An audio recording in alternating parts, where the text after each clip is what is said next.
To ask the Scottish Government whether it has a policy of presumption against new oil and gas licences. Minister.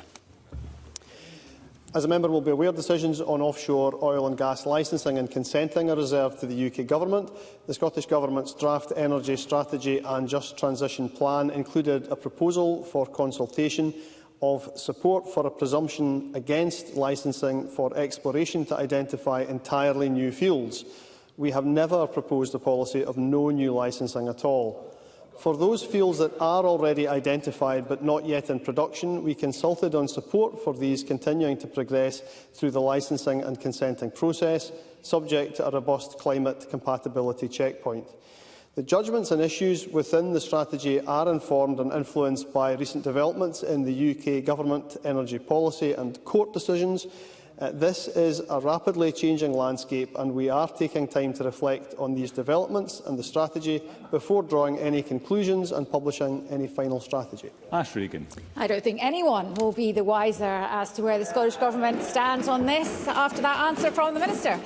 The energy sector, as the Chamber will know, has fiercely criticised the Government's uncertain tone when its energy strategy and just transition plan were unveiled last year. This tone has knocked confidence and discouraged industry investment. Workers in the sector urgently need confidence that the energy transition will protect livelihoods of their communities across Scotland, and a lack of clarity on new oil and gas licences or the future of Scotland's refinery capacity at Grangemouth does not build confidence.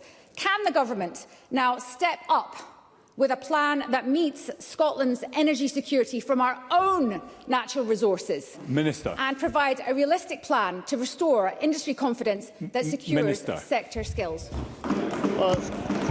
I don't think anyone could be in any doubt realistically about the commitment that the Scottish Government has, not only to finding a just transition but to supporting those jobs existing in the sector she mentions just now. The member also mentions Grangemouth, and I would recall to her or remind to her the exchange that she had with the First Minister on this subject, in which the First Minister reacted to the comments she made about the situation at Grangemouth, and in which he said that I'm actively pursuing an option to maintain the refining capacity at Grangemouth, and if that needs to be stated again, I will state it again to Parliament. Brief supplementary. Douglas Lumsden. Presiding Officer, since 2021, the words and actions of this Government have demonised the oil and gas industry, condemned steps to secure our energy security at Rosebank and Campbell. So can the Minister say that the poisoned rhetoric of Nicola Sturgeon, Humza Yousaf and Patrick Harvey have been consigned to history, and will his Government act now to secure the livelihoods of 100,000 jobs and remove the presumption against oil and gas? Minister. I would suggest that the language and rhetoric which has been overstated is that which we've just heard in that question, and I would again state that the judgment and issues within the strategy will be informed and influenced by recent developments in the UK Government energy policy and by court decisions, and I think any responsible government would be expected to do that. Brief supplementary. Sarah Boyack. Thank you, Presiding Officer.